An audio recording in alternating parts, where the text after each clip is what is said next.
You know, all roads lead to home. And as we have adopted as a motto, our stories begin at home. We at K State are delighted to provide a solid landing place for OTOK, even if a little remotely today.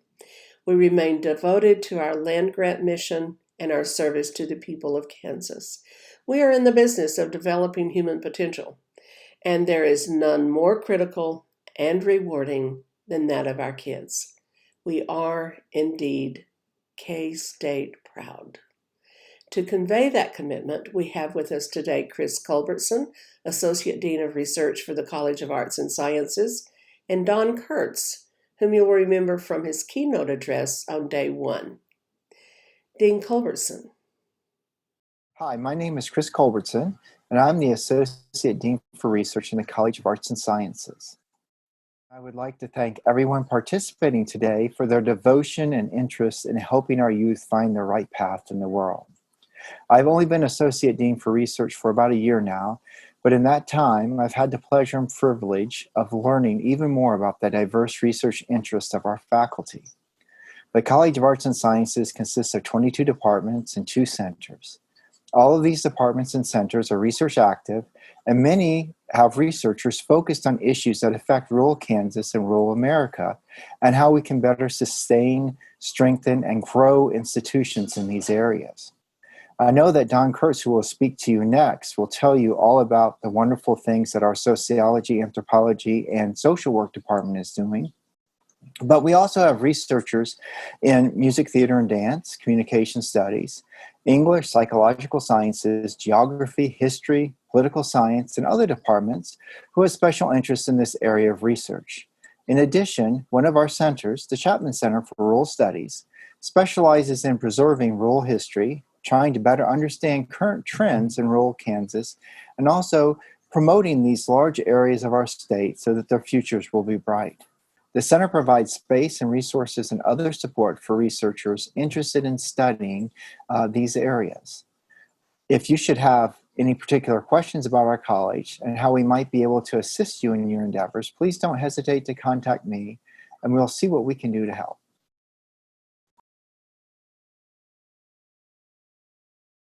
Hey, how's everybody doing?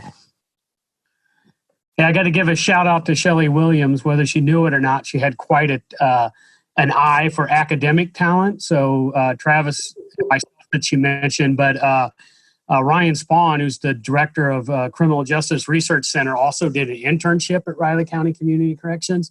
And so I don't know at the time if she knew there would be all of us that would go on to these sort of academic careers, but we all did. So I appreciate that. And a story for another time is that she also indirectly introduced me to my wife of now 15 years this summer. So I'm here to talk a little bit about our programs in the Department of Sociology, Anthropology, and Social Work and how they fit within this model, but also the university's land grant mission that I think is very pivotal in the idea of sustainability for programs like this.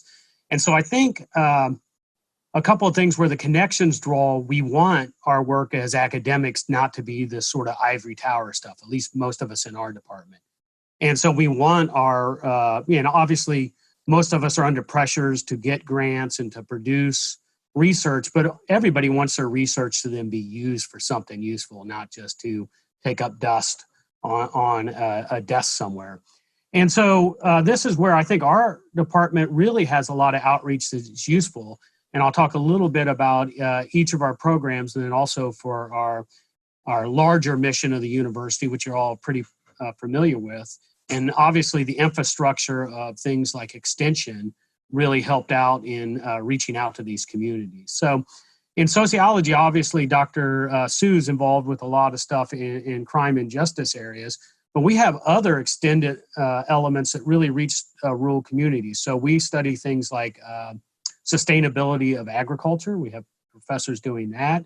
We have others that are looking at water rights usage and usage of the aquifer and things like that. So we really have a pretty extensive outreach. Our anthropology, and often we think of anthropology as extending to the study of other cultures, but we actually, in our cultural anthropology, have a lot of outreach that goes Mike Wesch is one of our professors who's pretty much world-renowned, known for his teaching and engagement. We're developing a sort of more applied anthropology program that's used in communities. And then also our archaeology program has helped excavate sites throughout the state. So there's always that connection. And then my home before I became department head is social work. And we've always had an emphasis on trying to increase the number of rural social workers. This is a shortage.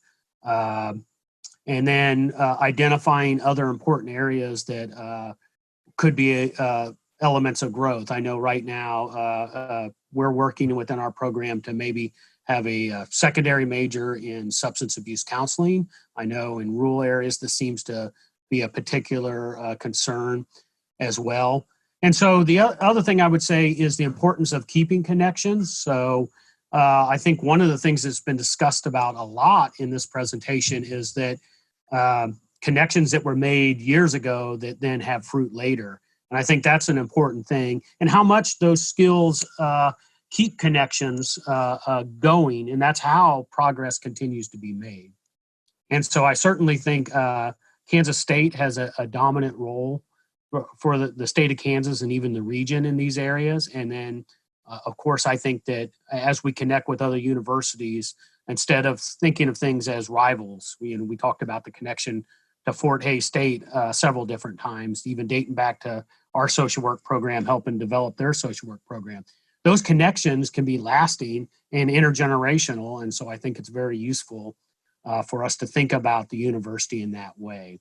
And then also just being open to elements like data. So, as Shelley was talking about in her presentation, allowing inquisitive minds. I think sometimes organizations could be like, oh, we know what we're doing. Let's just let it alone. And part of that is fear that they might find out they're doing something wrong, and it's a core driving practice. But when organizations are open to that, it also creates additional resources. And you can even surprise yourself with data. I obviously from my keynote, I talked about stories, but one of the interesting things I'll tell you about the DMC collection process, and I was part of processing the data, and Travis Linneman was the local sort of data manager, which, by the way, was another job I could do in grad school for a little bit of money, so it's nice to survive. But I was collecting DMC data on a several-year period, and we were looking at an instance where 4 African Americans and 1 Caucasian girl were arrested. And whoever the juvenile intake officer was detained the 4 African Americans. They were actually charged at the time, and they were deciding whether to charge, or I think they did charge the female, but she was picked up by her parents and released. And we're going through this like, oh my God, this is a horrible example of DMC. And as we started investigating, I'm like, wait a minute, this case sounds familiar. And I started going through it and realized that I was the intake officer who, with the pressures of the police department, who were identifying the 4 as the key offenders, made a decision that, in fact, is an example of disproportionate minority contact. And being willing to take that on, wait a minute, what was my decision? And there could have been, it's hard to go back and re-adjudicate a situation, but that's an example where you have to be willing to even look at yourself. And I don't mean as an individual necessarily, but that as well, but also an organization. And so I think as our department continues to develop, as we work within communities, we need to ask ourselves, what are we doing to help with these relationships and continue to build them in a way that makes this item sustainable. And the last thing, this is an idea I have come up with, and obviously we're in different times, but I would actually like to see something like a professor in residency. So I've talked about this in social work, but there's a lack of rural social workers.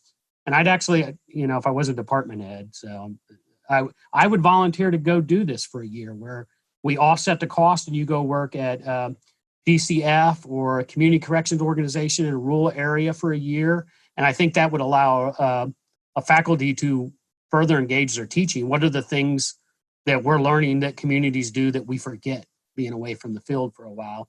But then also provide a resource and then build those relationships in a way that connect the community back to the university in more than just ways of coming to watch a football game or thinking about where they send their children to college. So those are my main comments, and I could stick around for questions as well.